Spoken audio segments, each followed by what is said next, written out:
Hey everybody, my name is Steven and welcome back to the Storytime channel. Without wasting any time, let's get into our stories of the day. Leave you the freak alone? Got it. So this is happening at this moment in time, so the full fallout isn't here yet. My soon-to-be ex-husband filed for divorce after I finally got the balls to move out after he started physically abusing me. No big deal, I was planning on filing anyways. Cast, not real names. Matt, soon-to-be ex-husband. Jen, awesome attorney. Steve, soon-to-be ex-husband's awful attorney. Awful for reasons like misspelling last names and addresses, not answering phone calls or calling back, taking up to 2 weeks to reply to emails, etc. Me is me. I found a great attorney, Jen, who took my case pro bono. Since we were living together all of 2019 and I moved out in 2020, Jen told Steve she felt that Matt and I should split tax returns 50-50. She also mentioned since he made significantly more than I did, he should pay $500 to Jen as my attorney fees. Edit to add that I went through a legal aid service and the lawyers don't charge the clients, but sometimes go for the other party for some form of compensation. Well, X did not like this. He called me. Edit again to add that we hadn't even had a judgment of divorce written up yet, and the first one his lawyer sent us excluded the attorney fees. Hey, so since I have to pay $500 of your lawyer fees, I'm taking that from your tax return check. That's not how it works. I have nothing to do with her requesting lawyer fees, and even if I did, you'd be forced to pay that $500 back to me when we go to court. Well, we had a deal. No, we didn't. That you talked to your lawyer about the fees and you didn't. Because we didn't have an agreement. I did not agree with that. I only agreed to half the tax return and all my stuff before marriage coming with me. Matt sighs loudly. I can tell he's getting angry. Look, can I come get my check? I have bills I gotta pay and my work is shut down. Will you leave it under the door, Matt? No, I will hand it to you when you get here. No thanks, I'd rather not have to see you. Please have the check for half of the tax return under the doormat. Matt, now screaming, why do you have to make things so difficult? Just leave me the freak alone. And with that, he hung up. Leave him the freak alone? Got it. I emailed Jen to make sure it was okay to block his number on my phone. She said as long as he has an email he can use to communicate with me, I could. So I sent, if you need to contact me, please do so at X email and include both attorneys. And I blocked his phone number. Thing is, Steve did not take his case pro bono. So every single time my attorney and his attorney email, half an hour of time gets added to his bill, since the minimum pay is 30 minutes. Edit, people in the comments are pointing out that lawyers don't typically charge a minute for 30 minutes. I want to say I don't know the exact pricing of his lawyer as he is not my lawyer, but if 30 minutes seems crazy, I am probably incorrect on this. And it's probably actually more like 15 minutes. All because he decided to act like a child. It's incredibly frustrating dealing with these people that have anger issues and temper tantrums like this because there's really no reasoning at all with these people, and that sucks. Sorry, we can't be bothered to learn your name. A few things I need to say first of all. 1. This is from when I was in high school, aged 15. 2. All names changed. 3. We had been dealing with the teacher in question since we were 12, but usually only one day at a time. So I just remembered this after catching up with some friends from high school, and figured this sub would love it. All names changed but kept similar for sake of ease. So in high school, I was in classes with lots of non-English students. Nearly half the class were Indian, Polish, or from African countries. Most had been born in England but named with traditional names and spellings. But a few were born in other countries and moved to England before they turned 10. On to the story. At one point, our English teacher went out sick due to a problem with her throat that caused her to lose her voice. No problem, she was well planned. So the school arranged a long-term substitute who was given all the lesson plans, slideshows, worksheets, and homework. We'll call this substitute teacher Mrs. Smith. As I've already mentioned, we had many foreign students in this class. Common examples of names are Patricia, being spelled Patrija, Casper, spelled Kacper, a student named Star, and a South African who had moved over when he was 6 with a traditional name. With the exception of the South African student, all of these students had their names pronounced exactly the same as the English version. A few got caught on Casper. They thought it was Cacper, but most of the time we just needed to correct pronunciation. Then Mrs. Smith started. We knew she would be with us at least a month since our old teacher told us this was how long she had to be on complete voice rest. No problem, we can live with that. Mrs. Smith couldn't pronounce any name not English. We didn't blame her, there were some unusual names in there. Each time she said a name wrong, the student would correct her. That was day 1. By the end of week 1, it became obvious that she was purposefully saying names wrong. Instead of Patricia being pronounced as Patricia, she would come up with something like Pat-rig-ea. Totally wrong, corrected many times, corrections ignored. As we were a close class who mostly got on, we were all a little offended by this. Normally, these students would be happy with nicknames being used, but with Mrs. Smith, it was different. At the end of the day, one of the students asked why she wasn't trying to get their names right. Her reply? Sorry, I can't be bothered to learn your names, they're just too weird. Maybe you should ask your mom to give you a normal name. Safe to say, we were ticked. This was the worst thing to say to a diverse group of 15-year-olds. The next Monday, one of the students decided to start malicious compliance. When she called out the register, butchering his name, he refused to answer. She asked why he wasn't answering, and he simply said, "You never called my name." Same thing through the whole lesson. Anytime she called on him, he would ignore her. She tried everything, shouting, standing in front of his desks, trying to give him detention, but every time he ignored her, and when she gave him a detention slip, he simply looked at it and said, "This can't be for me, that's not my name." She had misspelled his first and last name, to such a degree you couldn't even tell it was meant to be his name. Slowly, the rest of the class joined in. Unless she said our name exactly right, we wouldn't answer. Eventually, someone had a brilliant idea. Start calling her something different. So we started calling her Mrs. Smythe. Not something majorly different, but it annoyed her. By the end of week 2, she demanded we all stay after class. It was the last lesson of the day, so nobody was happy, but we knew our rights as students. She could only hold us 15 minutes. Anything longer, and she had to give prior warning and get confirmation from our parents that we could be held that long. So she starts raving about how she's never taught such an ungrateful, disobedient, stupid class. Mind you, we were the highest set for English, so we understood the language perfectly. She's ranting and raving, calling each student out in turn.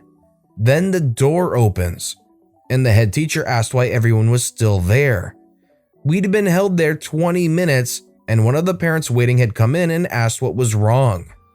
She goes off about how awful our class is, how we're disrespecting her, and even calls out one of the students by calling them the wrong name. And that student happens to be one of the ones who the parent was picking up. When the head teacher turns to us and asks what we've done, the instigator explains. We're calling her Mrs. Smythe until she can pronounce our names properly. When asked why, this kid gets the best smile on his face and goes, "She can't be bothered with our names, so we can't be bothered with hers."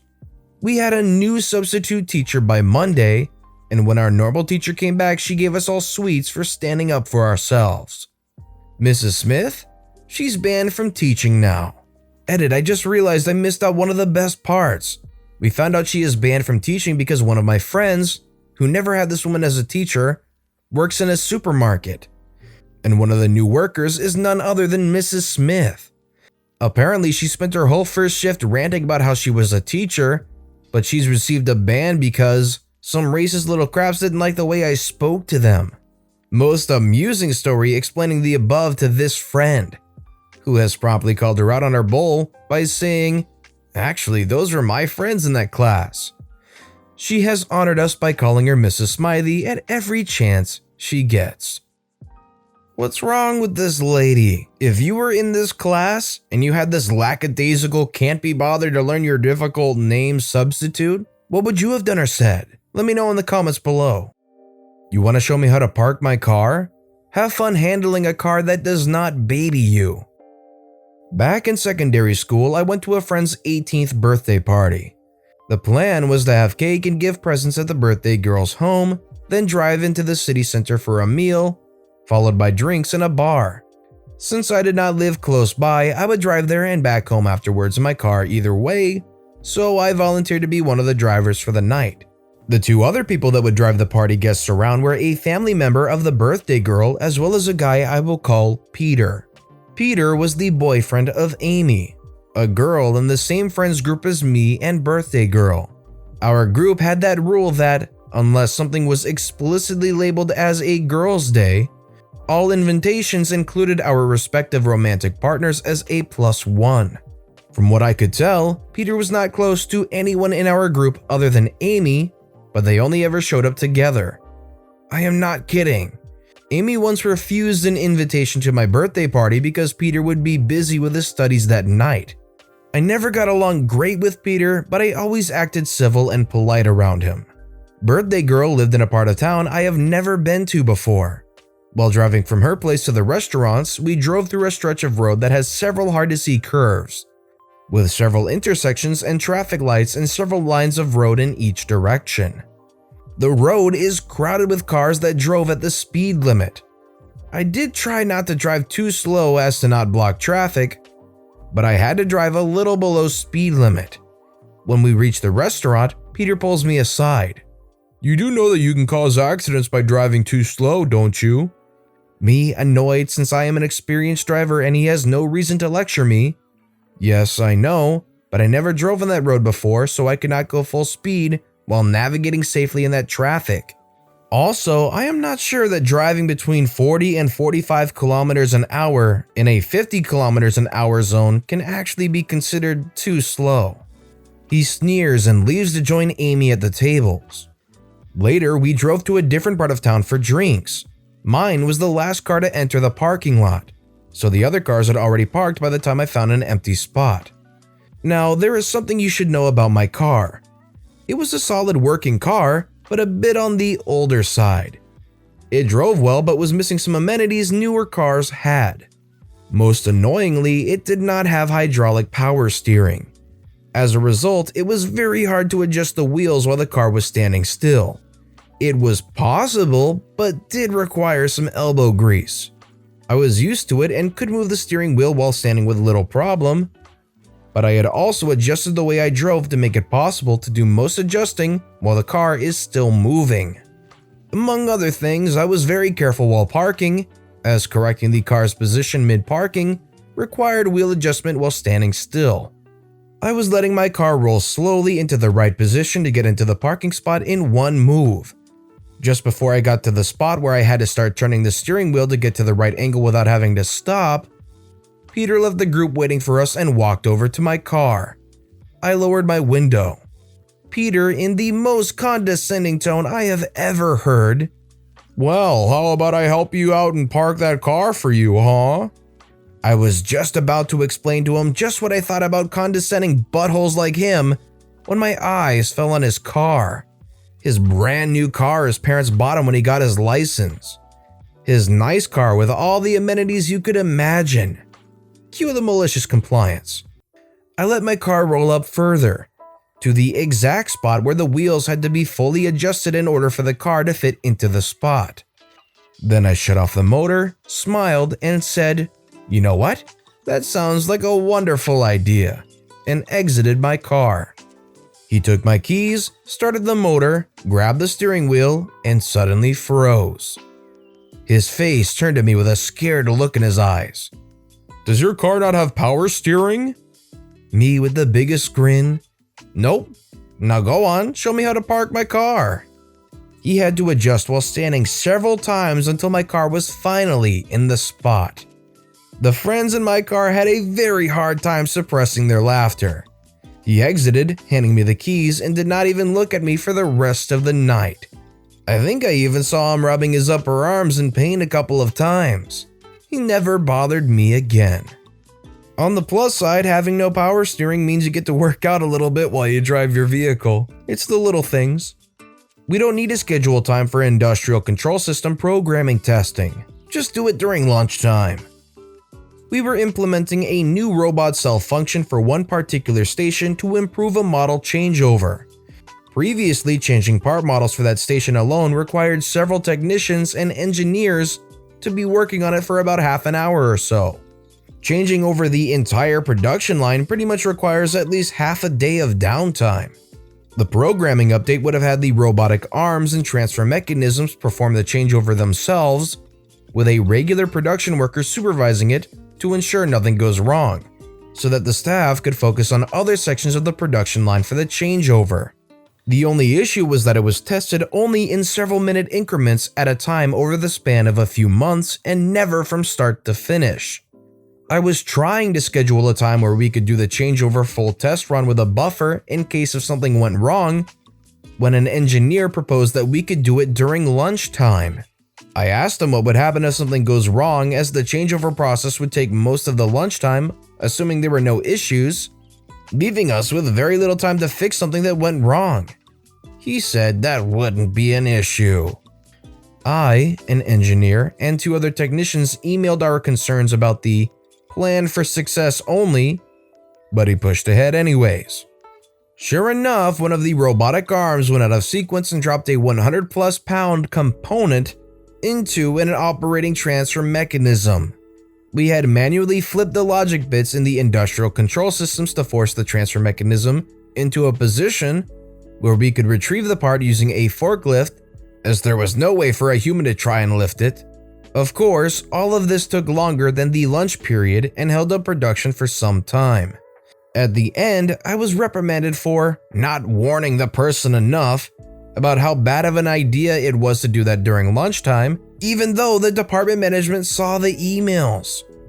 When I ended up working with that same engineer again, I made sure to ask for their confirmation 3 times in emails and also explain something in at least 2 different ways. He tried to complain about me being excessive with written communication, but my supervisor told him to pee off. After a number of experiences in my life handling some kind of developmental project, I'm a firm believer in Murphy's Law and never assuming that it will work on the first try. It is just not a good idea to give yourself very little time when you probably will need more. Wholesome malicious compliance. My daughter argued over half a donut. She ended up with no donut. This is all in fun, but was nice to win for once. Last night, I bought a package of donuts for my family. There's 5 of us to share. This morning, there was a half of a donut, along with several whole donuts, left for my daughter taking a half and leaving the other. I took half since nobody had eaten it and had a wonderful snack. A little while later, my daughter comes in upset that someone had eaten her half of a donut. She's 16, I don't know, she gets upset by a lot of things. I said I ate it and she got mad and said that was mine, I was saving it, etc. I explained that if you take half of a donut and leave the other half in the family/community pack, that half is free game. If you want the other half, set it aside. My wife took my daughter's side, my younger 2 agreed with me.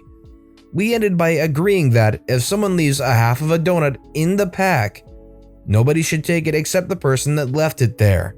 Exact wording.